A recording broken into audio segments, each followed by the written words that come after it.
Long time no see, Sarah. I was taken aback. After 13 years, I unexpectedly ran into my ex-husband, Jack, who had eloped with my younger sister, Julia. It happened in the grocery store's vegetable section, where I had come to shop. Standing beside me was my daughter, Zoe. Since she didn't remember Jack as her father, she looked at both of us with a puzzled expression. I tried to ignore him and walk away. Wait, just hear me out. Jack grabbed my wrist as I tried to leave, refusing to let go. Zoe kept staring at me with a curious look while Jack, still holding my wrist, started explaining why he had returned to town. To put it simply, he ran out of money. That was the whole pathetic reason he came back to beg his ex-wife, me, for help. Just let go of me. You're still living with that old senile man, aren't you? I can't believe it. We're divorced, remember? Jack, he took responsibility for what you did and helped us. Don't insult him. Whatever. Julia and I are moving into the old house, so why don't you take that old man and leave? I shook off Jack's grip and glared at him. But no matter how hard I stared, he just shrugged and joked, "I'll call you later," before walking away. Zoe watched his back as he left, then turned to me with a bright smile. You did it, Mom. My name is Sarah. Jack and I got married in what was basically an elopement. His mother had already passed away, and when we decided to get married, one of the conditions was that we had to live with his father, Richard, in his family home. Not long after our new life started, we were blessed with a child. We named her Zoe and poured all our love into raising her. Eloping wasn't exactly something to be proud of, but I was happy. When Zoe turned 3 and things had settled down with raising her, we planned a trip. We left her with Richard, who she had been very attached to since she was little, so I felt safe leaving her in his care. It was our first road trip in a long time. It was not just Jack and I. My sister Julia also accompanied us. I'm so happy. It's been a while since I've been on a trip. Your driving is so smooth and relaxing, Jack. Julia sat in the back seat, rolling down the window with a bright smile. Jack, in the driver's seat, grinned at her. Julia had always been good at charming people. She called Jack Big Bro and was very attached to him. It was part of her natural charisma, and since she was my precious little sister, Jack had generously covered all the travel expenses. We wandered through tourist spots, laughing together. Both Julia and I were having a great time with Jack. Leaving the busy streets lined with lively shops, we walked down a small side road. While Jack stepped away to use the restroom, Julia and I sat down at a simple outdoor resting area, catching our breath. Sorry, Sarah. I feel bad for tagging along on what was supposed to be a romantic trip for just you two.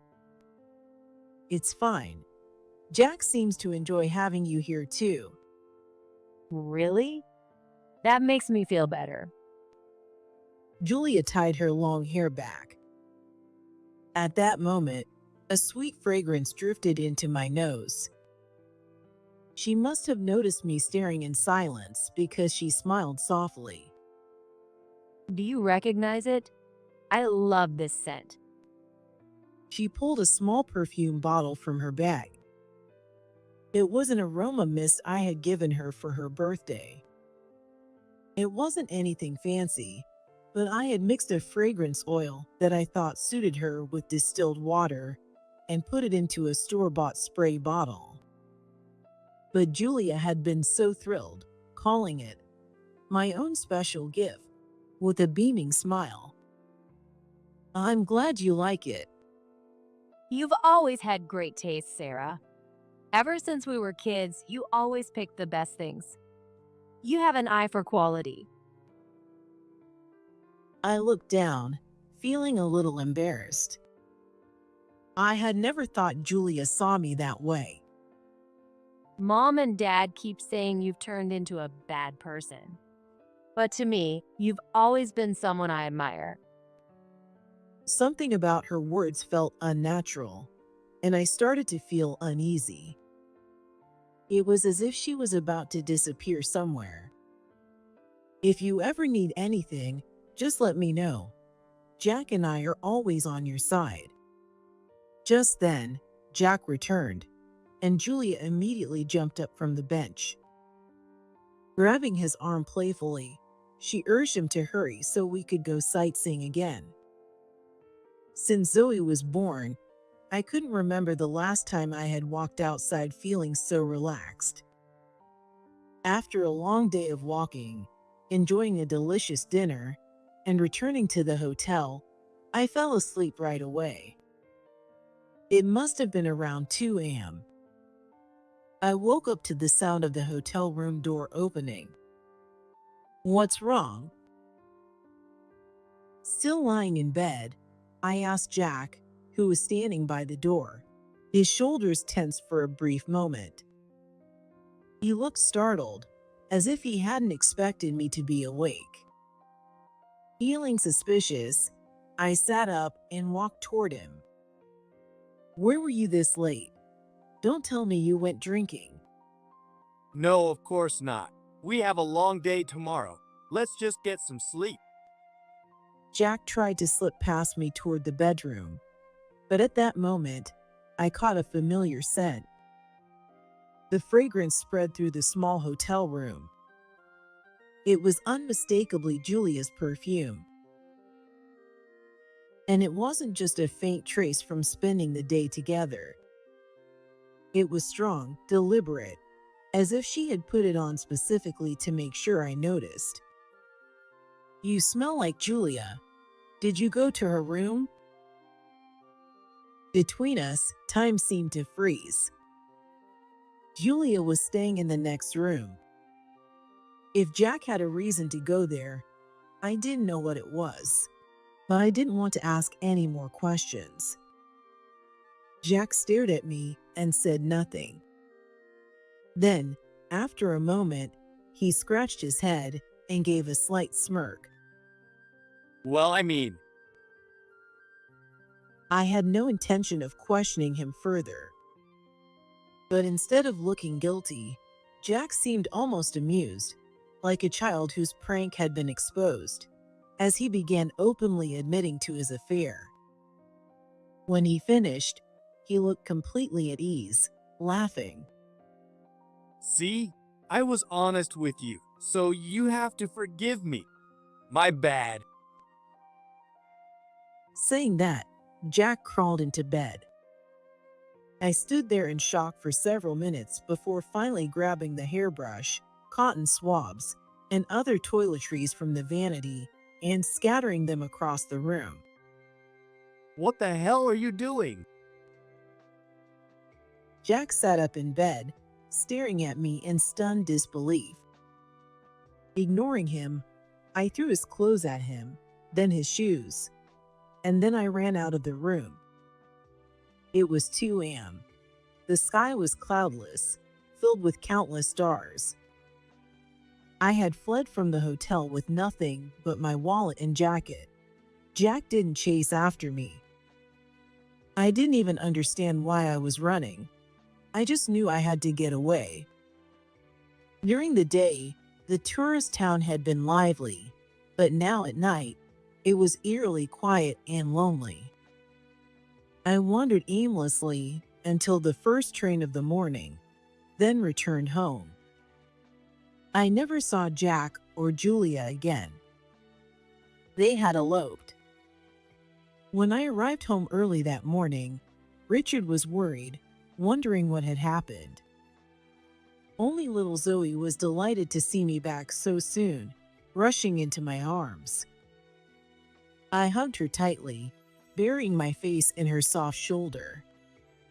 Mom, welcome home. I'm home, Zoe. But now, the lingering scent of that sweet perfume in my nose was nothing but disgusting. Holding Zoe close, I could smell her faintly sweet, slightly warm scent. Only that fragrance comforted me. 13 years passed.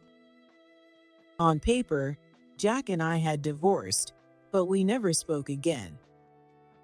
As a single mother, I devoted myself to raising Zoe, working hard to build a life for the two of us. No matter how painful the past had been, 13 years was a long time. Now 16, Zoe had grown into a bright, intelligent young woman. She was well behaved at school, had many friends, and was my pride and joy.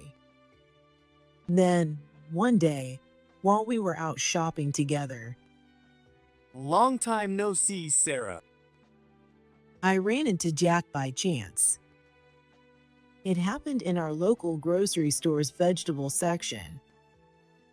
Zoe, who didn't remember him as her father, looked at us both with a puzzled expression. I ignored him and turned to leave. Hey, Sarah. Gripping Zoe's hand, I headed for the exit. Sensing something from my reaction, Zoe obediently quickened her pace to follow me. Wait, just hear me out. I was shaken. The events of 13 years ago were locked away deep inside me, never spoken of, not even in front of Zoe. Zoe kept looking at me, confused. Jack, still gripping my wrist, began explaining why he had returned. He had always been terrible with money. He jumped from one job to another, and when his savings finally ran out, he had no choice but to return home. Even as he spoke, he looked oddly amused, like he was talking about someone else's problem. Just let go of me. You're still living with that old senile man, aren't you? I can't believe it. We're divorced, you know. Richard took responsibility for what you did when you ran off. Don't insult him. Yeah, whatever. Julia and I are moving into the old house, so why don't you take that old man and get out? I yanked my wrist free from Jack's grip and glared at him. But no matter how harshly I looked at him, he just shrugged, smirked playfully, and said, "I'll be in touch," before walking away. Zoe watched Jack's retreating back, then squeezed my hand tightly. When we got home, I received a message on my phone. I had no idea how he got my number, but it was from Jack. The message, filled with cheerful emojis, told me to clear out of the house in a month. I could already picture Jack's carefree smirk and Julia's condescending stare beside him. A month, I muttered softly. Behind me, Zoe peeked over at the message on my phone. What's this? For a few seconds, I hesitated. Then I decided to tell her. I told her the man we had just met was her biological father. I vaguely explained that, after 13 years, Jack had returned because he had nowhere else to go. After listening, Zoe clapped her hands lightly with a bright smile. You did it, Mom. What? Because that house. Hearing Zoe's next words, I couldn't help but smile. For a long time, Richard, Zoe, and I had lived in that house. It had an old-fashioned charm, worn by time. The walls and roof in faded colors. The whole house seemed slightly tilted, and I wasn't sure whether it was my imagination or reality. The yard, overgrown with weeds, was left unattended due to our busy lives. A creeping vine spread its tendrils all over the ground, covering the wild grass. Opening the front door made the wooden floor creak. I remembered little Zoe running across that creaky floor, rushing into the kitchen after school. We were poor. I couldn't afford to buy everything she wanted. But one thing was certain. I had fought desperately to make both Zoe and myself happy. A month passed since my unexpected reunion with Jack. My phone rang. Jack's name appeared on the screen. Taking a deep breath, I pressed the call button. Hey, Sarah, the house is locked. Are you out? That house? No one's lived there for 5 years now. The real estate company has the keys, so I can't open it either. What do you mean? Then where the hell are you living now? I didn't answer his question. I simply closed my eyes. I remembered the day Richard had tears streaming down his face after my divorce from Jack. He sincerely apologized for his son's actions and even offered financial support. At the time, I didn't have a stable job. Richard helped me find work at the small sheet metal factory he owned in town. It was a small business with only a handful of employees, working as a subcontractor for a major company. I couldn't handle the heavy metal work, so I focused on accounting and sales, doing my best to contribute.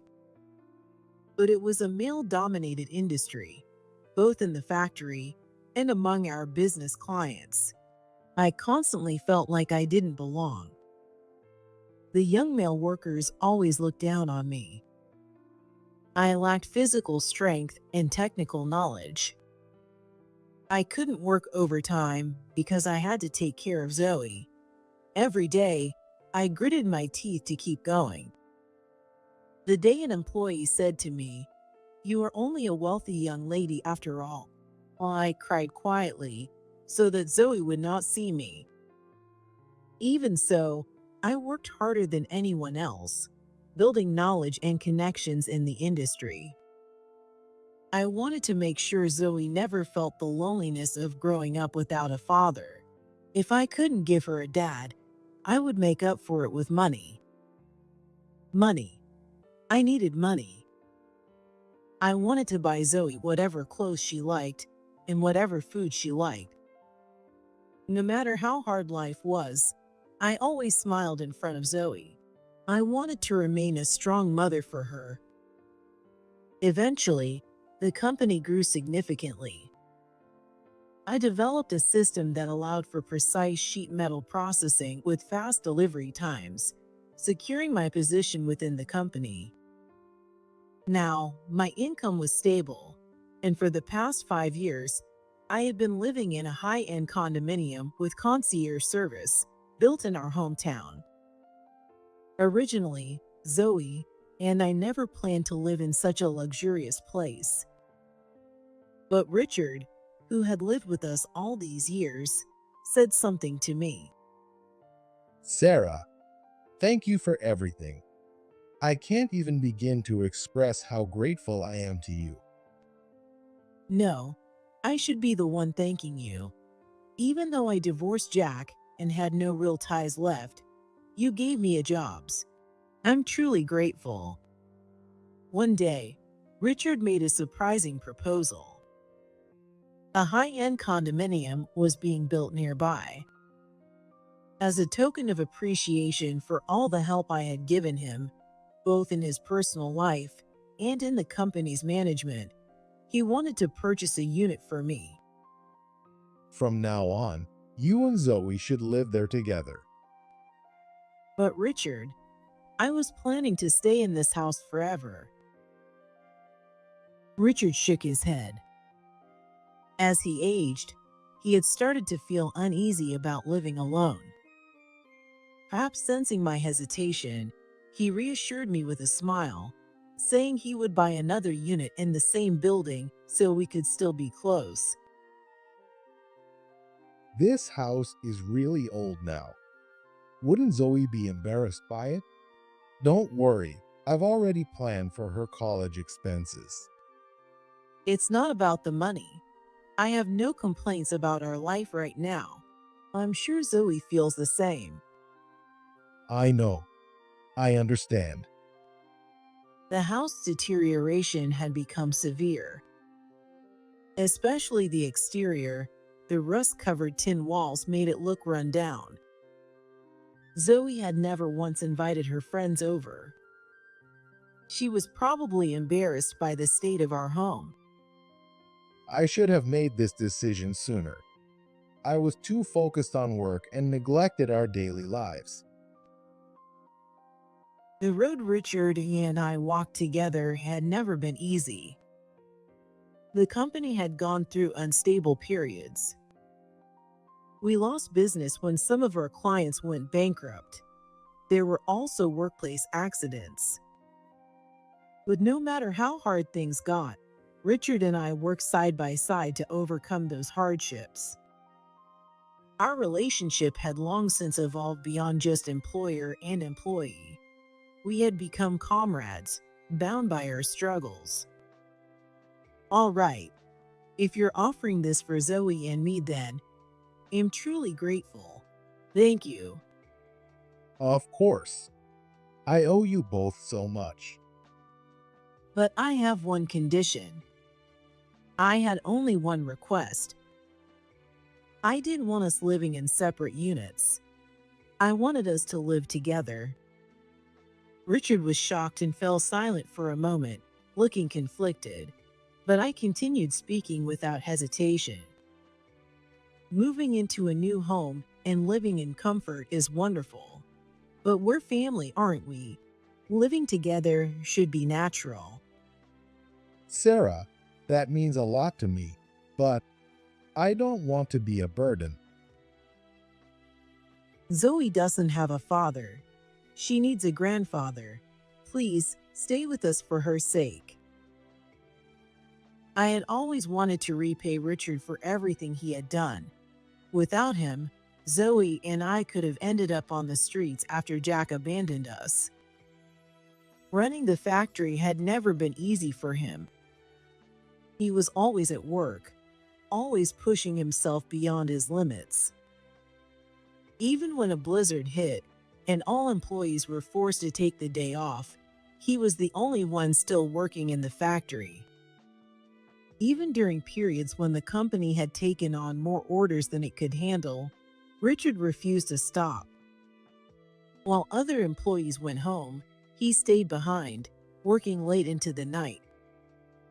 I often worried about him and tried to get him to rest, but every time, he would say the same thing.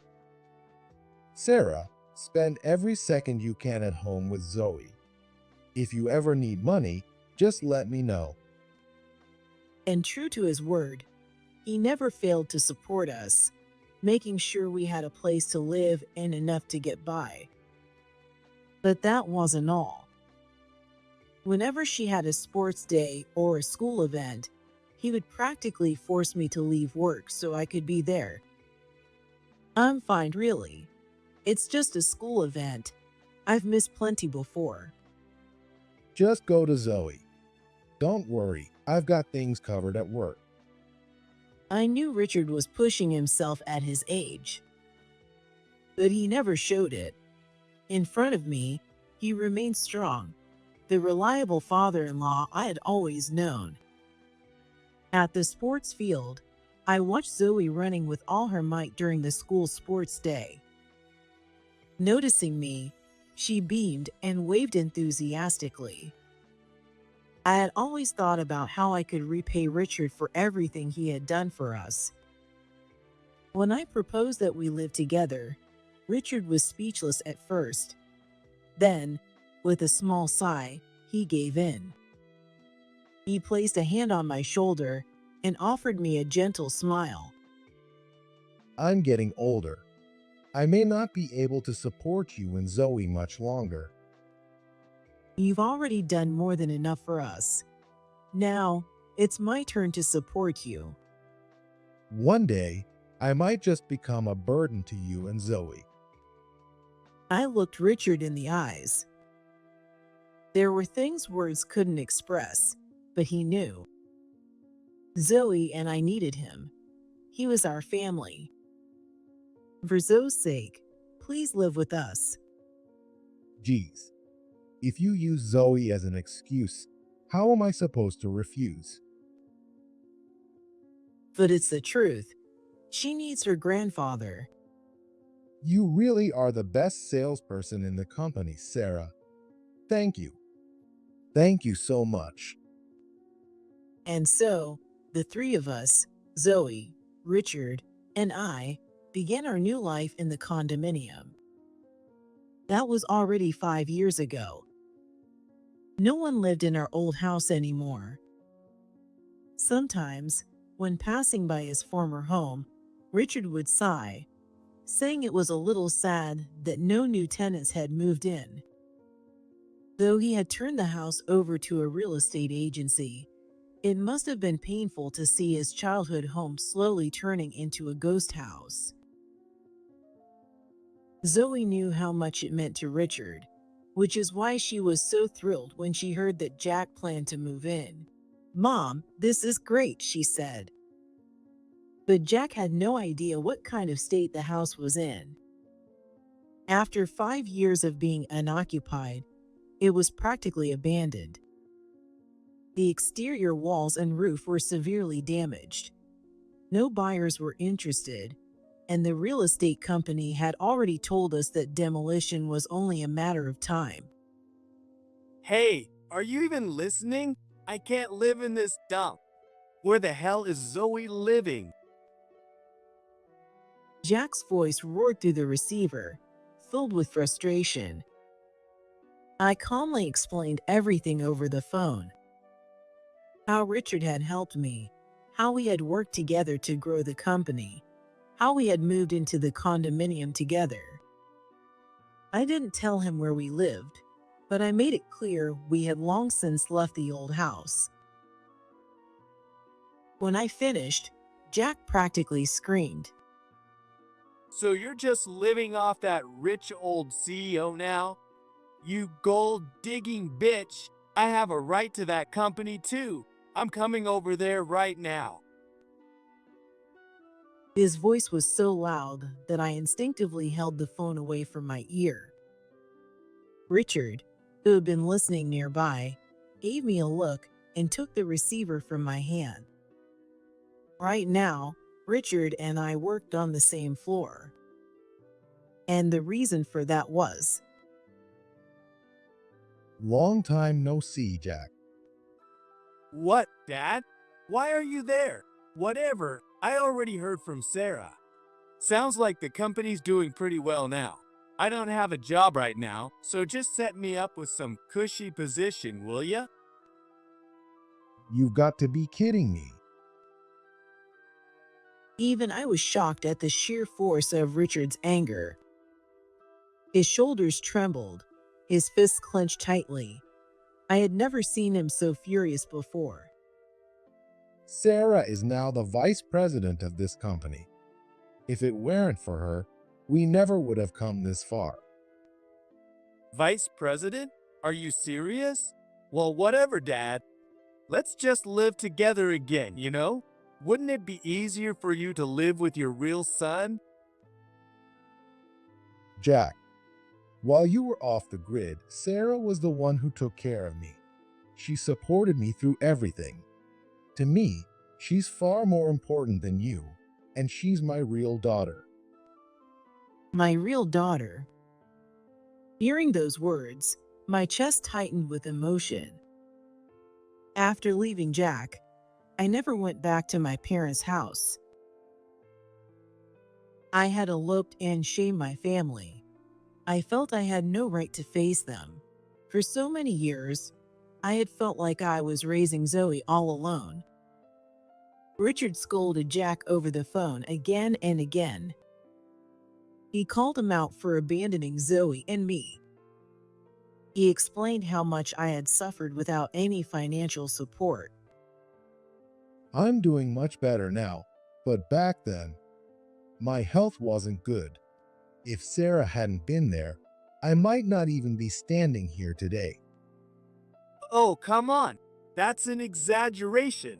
From now on, I'll support you, Dad. Let's work together. Jack, let me make this absolutely clear. You are disowned. Don't ever call here again. Without waiting for a response, Richard slammed the phone down. Now, it was just the two of us in the office. We locked eyes and then burst out laughing. No words were needed. Richard and I had truly become like a real father and daughter. I had never raised Zoe alone. I had a kind and loving father right in front of me, sharing this moment of laughter. For that, I was deeply grateful. Jack never contacted us again. He had always drifted through life like a wandering rootless weed, so no one was particularly worried when he disappeared. But 3 months later, my phone rang with a blocked number. At the time, I was at home on my day off. Zoe had insisted on cooking lunch for me, so I sat on the couch, watching her cheerfully prepare the meal. Hello. Do you know who this is? A familiar voice came from the phone. There was no way I could forget my sister's voice. "How have you been?" I asked. "Fine," Julia replied shortly. Even though I couldn't see her, I could tell from her voice that she was down. She confessed that after eloping with Jack, she had gotten involved with another married man. Recently, the man's wife found out and sued her. Now, she owed a huge sum in damages. I'm sorry, Sarah. I know I have no right to ask, but please help me. I'm begging you. I understand how hard this must be for you, but I can't help you. Why? What about our bond as sisters? You always said you'd be there for me if I needed you. That's true. No matter what, you're still my family. But right now, I have an even more important family right in front of me. From the kitchen, Zoe brought out a beautifully plated dish of pasta. Richard, smiling warmly, set down drinks and forks.